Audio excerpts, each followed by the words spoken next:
முந்திரி திராட்சை முழுசா இருக்கு. ஆச்சி பாயாசம் மிக்ஸ், ஒன்று வாங்கினால் ஒன்று இலவசம்.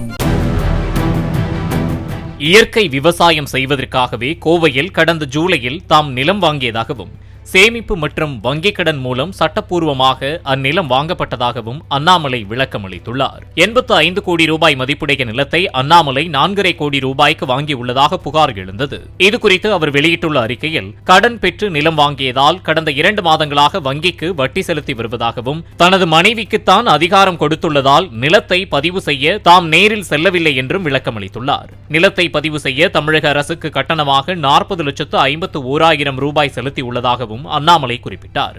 மேலும் கோவையில் தான் வாங்கியுள்ள இடத்தில் பால் பண்ணை வைக்க உள்ளதாகவும், இதற்கான கடனுக்கும் விண்ணப்பித்து காத்திருப்பதாகவும், விரைவில் முதலீட்டு நிறுவனம் ஒன்றையும் துவங்க உள்ளதாகவும் அவர் விளக்கம் அளித்துள்ளார். தனது மற்றும் குழந்தைகளின் எதிர்காலத்திற்காக வணிக ரீதியிலான சில நிறுவனங்களை துவங்க உள்ளதாகவும் அண்ணாமலை கூறினார்.